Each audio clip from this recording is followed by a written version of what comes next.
Bonjour. Donc on va vous présenter en fait comment on peut collaborer avec un groupe comme l'Institut Mines Télécom et les industriels. Comment ça fonctionne, la formation pour les industriels. Voilà. Donc l'offre de formation en IA elle est pensée à l'IMT Nord-Europe, l'IMT pardon, Mines Télécom. Elle est pensée pour répondre aux besoins concrets des industriels. Voilà. On travaille de concert. On est précurseur depuis pas mal d'années, notamment à IMT Europe. On a répondu à des appels à manifestation d'intérêt France 2030 et on a créé des formations dès 2021, formation management de l'IA, l'intelligence artificielle. Donc ça, c'est des projets France 2030. À l'IMT, on agit sur 3 axes. Anticiper l'IA grâce au programme de recherche. On est des laboratoires de recherche, donc on a des chercheurs qui travaillent sur l'IA et qui essayent d'anticiper, qui anticipent les verrous scientifiques sur l'IA. On forme des étudiants et des professionnels et on accompagne des entreprises dans la réalisation de POC, de prototypes, dans le déploiement opérationnel de leurs projets. Alors aujourd'hui, Sébastien et moi, Emmanuel, on représente 2 écoles du groupe, 2 écoles un peu typiques parce que moi je suis plutôt une école technologique et toi tu es une école business school. Vas-y, je t'en prie, finalement, on va faire ça.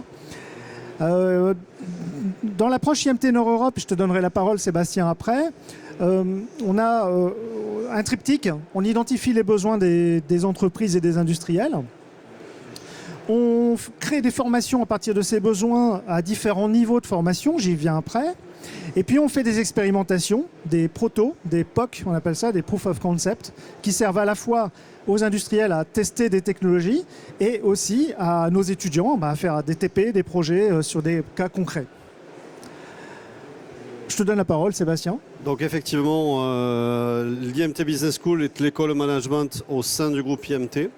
Donc nous focalisons plutôt sur la diffusion des meilleures pratiques en matière de méthodes de l'intelligence artificielle que nous diffusons dans les contenus et dans les projets que les étudiants réalisent auprès d'entreprises. Donc les meilleures pratiques peuvent être aussi bien basées sur les disciplines quantitatives de la gestion et du data analytics que sur des disciplines plus issues du computer science. L'idée étant d'à la fois, ou sur des méthodes hybrides d'ailleurs, et de focaliser sur les grands problèmes concrets des grandes fonctions du management. Ça peut être sur des problèmes de marketing et de veille technologique, dans lesquels il est nécessaire d'aller appliquer des concepts ou des méthodes d'IA pour aller venir rechercher et synthétiser pour mieux cibler les produits. Ça peut être sur la gestion des encours de production ou sur l'optimisation des services. Donc ce sont des choses que nous avons fait faire à nos étudiants dans les différents problèmes auxquels ils ont été confrontés. J'en profite pour montrer quelques partenaires des écoles. Ici IMTBS, ici IMT Nord-Europe. Donc ça vous montre un peu le panel de partenaires industriels et entreprises avec lesquels on peut travailler. Dans le groupe IMT, vous avez le stand d'ailleurs pour répondre à d'autres questions qu'on n'aurait pas évoquées aujourd'hui, le stand qui n'est pas très loin d'ici. Dans le groupe IMT, nos formations sont conçues avec et pour les entreprises. On travaille de concert, comme j'ai déjà dit, sur des cas d'usage réels. Avec la question centrale des industriels, c'est comment utiliser concrètement l'IA dans mon organisation. Et c'est pour ça qu'on peut avoir un point de vue managérial et un point de vue plus technique, avec 2 types d'écoles qu'on représente dans le groupe. Donc effectivement, l'offre de formation de l'IMT va aussi bien comprendre des formations courtes sur mesure que des certifications pour manager IA, nous faisons aussi, que des masters spécialisés en alternance, que des parcours ingénieurs qui sont accessibles aux étudiants comme aux professionnels en reconversion dans le cadre de montée en compétences, et aussi des parcours d'ingénieurs managers qui sont assis sur l'expertise en ingénierie du groupe IMT et l'expertise de sa business school sur la partie management. Okay. Et c'est systématiquement une formation aussi par et pour la recherche, c'est-à-dire qu'il y a une vraie implication dans le développement de méthodes aux frontières des disciplines et dans leur utilisation, dans la diffusion. Okay. La pédagogie va reposer principalement sur l'apprentissage par projet, sur l'exploitation de données industrielles réelles, et ces projets vont servir à la fois de support pédagogique et de démonstrateur pour les entreprises. Donc on va vous présenter plusieurs cas d'usage en fait, qui vont illustrer ces approches. Certains ont été portés par Nord-Europe, Minalbi, d'autres sont portés plutôt par les étudiants de Business School et les collaborations sur ces thèmes-là se diffusent. Donc je commence, alors vous voyez que les slides sont absolument pas synchronisés sur ce qu'on dit, mais c'est pas très grave. En tout cas, on est bien sur le bon slide ici, sur les cas de... J'ai choisi 3 cas en fait à IMT Nord-Europe, 3 cas représentatifs d'un travail avec des industriels, voire même des groupes industriels, et puis qui ont servi de POC pour les industriels, et aussi de TP, de projet pour nos étudiants.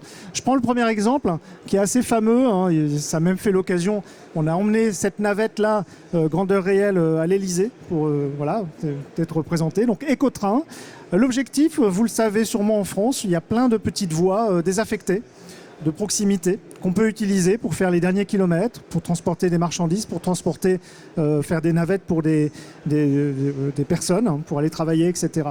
Donc l'objectif, c'est d'avoir des navettes autonomes. Donc elles sont hyper légères en composite. On travaille avec un industriel pour ça. Et nous, à IMT Nord-Europe, on a travaillé sur l'IA.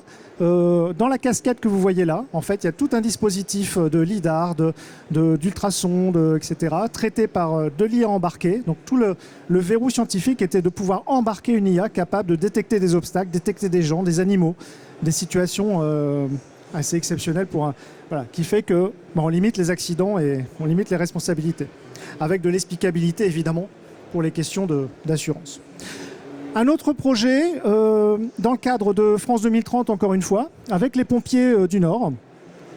Un projet de planification des risques pour les pompiers. Là, c'est typiquement de l'apprentissage, de la simulation de scénarios, etc., pour mettre les équipes au bon endroit, au bon moment, essayer de prévoir un peu les risques. Ça peut être des fêtes, ça peut être des choses comme ça. Et enfin, le dernier exemple ici, avec l'entreprise Sidel, une entreprise d'emballage. Et donc c'est un étudiant qui est venu avec son projet dans notre formation de management de l'IA. Il est venu avec son projet de Sidel, de mise en... c'est marqué dessus, en tout cas de création des bouteilles, voilà, j'ai oublié le terme, pardon. Et donc un contrôle par vision par ordinateur de la formation de ces bouteilles chez Sidel, d'emballage. Je donne la parole. Donc les projets fil rouge IA des formations portées par la Business School sont orientés autour d'un produit de formation qu'on ne vous a pas décrit, qui est un ExecMS en intelligence artificielle pour managers innovants. Donc l'idée, c'est de permettre à nos étudiants en formation exécutive en fait, de trouver le terrain d'application de leur formation aux outils de l'IA dans la planification des activités de service ici, des décisions de manager dans l'utilisation de prévisions statistiques augmentées pour l'optimisation. Alors je reviens vraiment sur ce concept-là. On est vraiment dans l'utilisation des méthodes IA par rapport à les gains de productivité dans les activités managériales. Vous savez, bien le plus précieux du manager, c'est son temps. Et tous les outils d'IA viennent aider à mieux gérer ce temps-là, justement. Donc il y a eu on met juste le focus ici sur 3 grands projets qui ont été faits chez nous. Un projet sur la partie... Alors une partie vraiment purement méthode statistique appliquée à l'optimisation, dans lequel des modèles AI ont enrichi en fait des modèles statistiques de série temporelle pour prévoir la demande et l'utilisation d'une capacité, d'une puissance de charge électrique pour arriver à optimiser le chargement d'une flotte de véhicules. Et là, c'est typiquement des méthodes hybrides qui ont été développées, puisque d'un côté, vous aviez des vrais modèles de série temporelle au sens statistique du terme, si vous êtes familier avec ça, mais qui ont été enrichis par des analyses de variables comportementales ou environnementales d'utilisation qui, elles, ont été retraitées grâce à de l'IA. La combinaison de ces deux choses a permis d'avoir des nouveaux modèles de rechargement de véhicules électriques qui permettent d'améliorer la satisfaction de l'ensemble des parties prenantes, dans lequel on est capable aussi d'avoir des indicateurs de succès de cette opération-là ou de ce modèle-là qui reflètent bien mieux une forme d'optimisation. Alors, c'est pas les seuls. Ça, c'est un applicatif qui semble un peu technique et qui pourrait très bien être porté par des écoles d'ingénieurs. C'est tout à fait exact. Parce que là, ça repose sur des modèles qui sont plutôt issus de méthodes statisticiennes, quoi. Mais on a exactement le même type d'analyse qui peuvent être faites pour de l'aide à la prise de décision marketing dans une approche de sourcing et d'innovation produit. En utilisant toute la puissance de traitement automatisé des IA pour arriver à analyser des documentations techniques et faire de la veille technologique et anticiper les développements des marchés. Si vous avez vraiment des documentations techniques, alors pour ne pas révéler l'entreprise dans laquelle ça a été fait, mais pour donner un peu d'informations, c'était dans les semi-conducteurs, où vous avez des documentations techniques qui sont évidemment extrêmement riches, extrêmement lourdes, et où la question c'est pour les équipes en charge de la veille, de toute façon il faut aller quand même très vite. Et c'est là que vous pouvez utiliser tous les gains de productivité qui sont permis par le NLP par exemple, par le Natural Language Processing, qui permettent effectivement d'optimiser sa veille marketing. Une fois de plus, comme je le disais en introduction, la denrée la plus précieuse du manager, c'est son temps. Et tous les gains de productivité sont évidemment bons à prendre là-dedans. Et là, ça a été appliqué aux achats, à la production de commodités électroniques, effectivement, de manière extrêmement avec beaucoup de succès. Et le dernier exemple qu'on peut donner dans le cadre de ce qui a été fait à ABS, c'est le contrôle des chantiers et l'évitement des déprogrammations administratives. Si vous avez beaucoup de chantiers à mener, imaginez que vous soyez un câbleur, mettons, sur du câblage électrique ou du câblage fibre ou ce genre de choses, vous pourriez avoir un certain nombre de chantiers qui sont abandonnés pour cause de pièces administratives manquantes, pour cause de différents facteurs. Sauf que quand vous êtes confronté à une masse de données très très forte avec que des indications écrites par des opérateurs, la question c'est en combien de temps vous allez comprendre exactement ce qui s'est passé, surtout si vous avez des régularités dedans qui ne sont pas purement statistiques, genre la personne ne pesait pas 50 kg, donc hop, je l'ai boulé. On n'est pas en train de parler de ça. On est en train de parler de choses dans lesquelles les facteurs vont devoir être interprétés. Cas dans lequel on peut à nouveau utiliser du Natural Language Processing, appliqué à des données saisies par des opérateurs sur Excel ou en CSV, pour arriver à lutter contre les problématiques de déprogrammation administrative, avec tout ce que ça va causer sur la perturbation des plannings, sur des pénalités, sur etc. etc. Et ces trucs-là se développent et on fait notre part. Nous ne sommes pas concepteurs de méthodes NLP, etc., rien de tout ça. Par contre, quand il y a des outils performants qui sont sur les étagères, on sait les recombiner. C'est là qu'on contribue à la diffusion dont je vous parlais précédemment. Je vais me permettre une petite conclusion du coup. Voilà. Donc avec ce type de projets qui sont utilisés, donc, voilà, amenés par nos étudiants, travailler avec les entreprises, les industriels, etc. En fait, l'étudiant ne repart pas seulement avec des compétences, il va repartir avec un POC, avec un prototype dans l'entreprise, qui fait le lien entre les deux mondes. Et en dernier lieu, je dirais aussi que, alors IMT Europe, mais je pense qu'IMTBS aussi et l'ensemble du groupe, on a des programmes qui permettent de vous aider à trouver des financements, etc. Je parle aux industriels, évidemment, pour travailler avec les laboratoires. Il y avait BPI France qui a parlé juste avant nous, les programmes comme France 2030, etc. On est sans cesse sollicité pour trouver des partenaires, pour être financés. Alors, j'ai un exemple, chez nous, on a l'EDIH Hauts-de-France, qui est un hub européen qui permet de financer à 50% un projet que vous faites avec un laboratoire. C'est le cas des pompiers que j'ai montré tout à l'heure. Le POC réalisé avec le SDI 59 est financé à 50% alors, ce n'est pas réellement par l'Europe, mais en tout cas, par ce projet européen, on trouve des financeurs et vous êtes aidés par des hubs locaux. Chez nous, c'est Team 2, ici à Lens, et qui vous aident à trouver des financements pour 50% du projet. Avez-vous des questions ?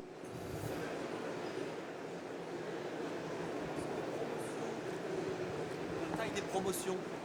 Ah oui, c'est une bonne question. La taille des promotions, eh bien, si on est sur de la formation initiale, ingénieur, on est sur une trentaine d'étudiants par spécialité, parce qu'après, il y a plusieurs spécialités. On a des promos de 150 à peu près, en tout cas IMT Europe, je ne sais pas pour toi. Donc chez nous, sur l'IA, sur le master spécialisé IA pour manager innovant, on est sur des promotions de 50 par an. Voilà. Je parlais d'ingénieur, donc voilà. Donc sur l'IA spécifiquement, on est sur une cinquantaine. Et ensuite, on a les formations EXED, où là, c'est des effectifs beaucoup plus restreints. On est sur une dizaine d'apprenants, formation EXED, accompagnés par les enseignants-chercheurs dans leurs projets. Et puis, c'est souvent des binômes qui fonctionnent bien, l'enseignant-chercheur et l'apprenant qui vient issu du monde industriel, des binômes qui fonctionnent bien sur des sujets très intéressants. Et l'enseignant-chercheur qui vient faire ce travail, pas en plus, c'est aussi sa mission. Mais quand on lui propose de suivre un projet de ce type, souvent, il y a beaucoup d'intérêt parce que c'est du cas concret. Et pour lui, c'est un terrain d'étude. Merci beaucoup. Merci.